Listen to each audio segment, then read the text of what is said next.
বিভিন্ন জায়গার ছবি আপনারা দেখতে পাচ্ছেন, সেটা গোটা দেশের ছবিও আমরা দেখাচ্ছি। আর একই সঙ্গে এই রাজ্য, সেখানেও কিন্তু জমজমাট রঙের উৎসব। সামনে নির্বাচন রয়েছে, ভোট প্রচার চলছে, ভোটের একটা উত্তেজনা রয়েছে, কিন্তু রাজনৈতিক ব্যক্তিত্বদের তাদেরও কিন্তু দেখতে পাওয়া যাচ্ছে, তারা মেতে উঠেছেন প্রচারের সঙ্গে সঙ্গে রঙের উৎসবে। আর সেলিব্রিটিরা বাদ যাচ্ছেন না। এই মুহূর্তের যেই ছবি আপনারা দেখতে পাচ্ছেন, অপরাজিতা আঢ্য সাংস্কৃতিক অনুষ্ঠান চলছে।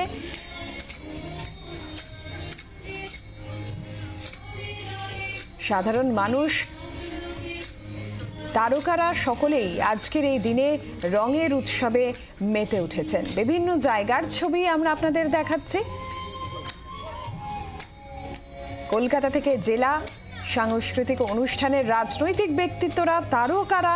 আর এই মুহূর্তের যে ছবি সাংস্কৃতিক অনুষ্ঠান, এবং সেখানে অপরাজিতা আঢ্য, তিনিও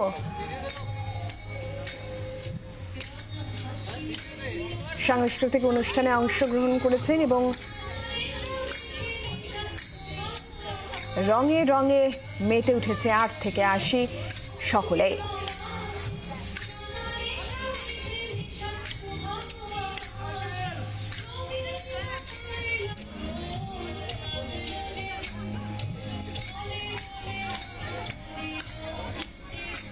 আর এই মুহূর্তে আমরা কসবার দিকেই নজর রেখেছি। অনস্বর রয়েছেন আমাদের প্রতিনিধি আমাদের সঙ্গে। অনস্বর, যে ছবি আমরা দেখতে পাচ্ছি, অপরাজিতা আঢ্য, তিনি রীতিমতো সাংস্কৃতিক অনুষ্ঠান চলছে, বসন্ত উৎসবে সাংস্কৃতিক অনুষ্ঠানে তিনিও মেতে উঠেছেন। একটুখানি বিস্তারিত বলো না, ছবিটা ঠিক কেমন, আবহ কেমন?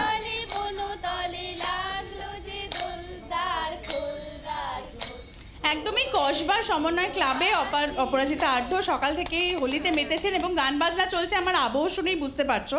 এবং এই মুহূর্তে আমার সঙ্গে অপরাজিতাদি রয়েছেন। অপাদি, হোলি মানেই জমজমাট একটা দিন এবং প্রচুর নাচ, প্রচুর রং, একদম মেতে ওঠার দিন। তো এই আজকে স্পেশাল এখানে অ্যারেঞ্জমেন্ট। প্রতিবার তোমার বাড়িতে যাই আমরা, এবারে বাড়ির পরিবেশটায় মানে আমার শাশুড়ি মার পা ভেঙেছে এবং উনিই তো অন্নপূর্ণা, উনি মানে বসে গেলে আমাদের খুব অসুবিধে হয়, সেই জন্য এবছরটা আমাদের হচ্ছে না বাড়িতে। এবছর সোমা এখানে অ্যারেঞ্জ করেছে এবং আমরা ভেবেছিলাম যে যেহেতু আমাদের বেহালায় নাচের স্কুল স্টার্ট হয়েছে, বেহালার মেয়েদের নিয়ে আমরা বসন্ত উৎসবটা করব, বেহালার এবং হাওড়ার মেয়েদের নিয়ে। তো ইচ্ছে ছিল, কিন্তু মানে ভেবে পাচ্ছিলাম না কি করে করব। তারপর সোমা যখন বললো যে আমার তো সময় নেই, তোমায় কোনো দায়িত্ব নিতে হবে না, আমরাই মোটামুটি সব করে দেবো ব্যবস্থা। তো ন্যাচারালি আমরা ফুল অন। একদমই, আমার মনে হয় সকাল থেকে গান বাজনাও শুরু হয়ে গিয়েছে এবং তুমি মানেই ডান্স তো থাকবেই সেখানে। তো এই যে এই দিনগুলোয় নস্টালজিয়া কতটা ভর করে, কারণ ছোটবেলায় সেই যে রং মাখা। অ্যাকচুয়ালি আমাদের হাওড়ায় দোল খেলাটা অন্যরকম হতো। হাওড়ায় প্রচণ্ড কালার নিয়ে আমরা খেলতাম, আবিরের খেলা হতো না। কিন্তু আবির খেলাটা আমরা কলকাতাতে এসে প্রথমে শান্তিনিকেতনে যেতাম বিভিন্ন অনুষ্ঠানে, শান্তিনিকেতনের পরে আমরা এখানে স্টার্ট করেছি। এবং আমাদের হাওড়ার সঙ্গে আমাদের পার্থক্য হচ্ছে আমরা এখানে শুধু আবির নিয়েই খেলি এবং প্রচুর নাচ গান করি, যেটা হাওড়াতে হতো না। পলাশ আমাকে সোমা দিয়েছে, ওই জন্য আমি কানে পরে নিয়েছি। ভালো লাগছে না?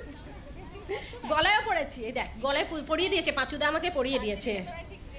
হ্যাঁ, আমাদের অ্যাকচুয়ালি ছোটোবেলা থেকে আমরা বগলের শাড়ি নিয়ে পাঁচুদার সামনে দাঁড়িয়ে যেতাম, পাঁচুদাই আমাদের পড়াতেন সমস্ত শাড়িটারি। এখনও পর্যন্ত পাঁচুদা মানে হচ্ছে ওর বর আর কি, ও বিয়ে করেছে, ও আমার নাচের স্কুল পুরো দেখে, ও হচ্ছে আমার নাচের স্কুলের মেন টিচার মালা, এবং আমরা ছোটোবেলাকার বন্ধু, মানে ছোট্ট বয়সে। তো পাঁচুদাই আমাকে বললো, আয় তোকে পলাশ ফুলটা গলায় পরিয়ে দিই, বলে পরিয়ে দিল।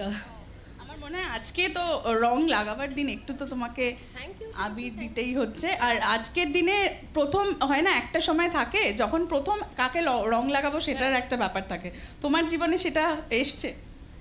প্রথম রং কাকে লাগে? এই ক্ষমা বলতে পার, মালা বলতে পার, বল, ও লুকাচ্ছে, দেখো ওর কাছে লিস্ট আছে, ওই জন্য ওর কাছে লিস্ট আছে, ওই জন্য বলতে পারবে না। প্রথম জীবনে আমার জীবনে যাকে যাকে রং লাগানোর ইচ্ছে ছিল, সুযোগ হয়নি, বুঝতে পেরেছিস তো? কারণ আমাদের পাড়ায় রং লাগানোর জন্য বেরোনো যেত না, এত ঝামেলা হতো। পরবর্তীকালে প্রথম রং বরকেই লাগিয়েছি, আর কাকে লাগাবো। ঠিক আছে, আমার মনে হয় একটু গান হলে আজকের দিনে তো সেটা ছাড়া তোমাকে অসম্পূর্ণ মনে হয়। আমরা তো নাচি না আমরা, চল আমরা নাচি। বসন্ত এসে গেছে না, তাহলে ওরে গৃহবাসী, চলো ওরে গৃহবাসী না, লাগিল দোল জলস্থলে, বা হ্যাঁ লাগিল দোল জলস্থলে, চলো যাই। কাঠিগুলো রাখ।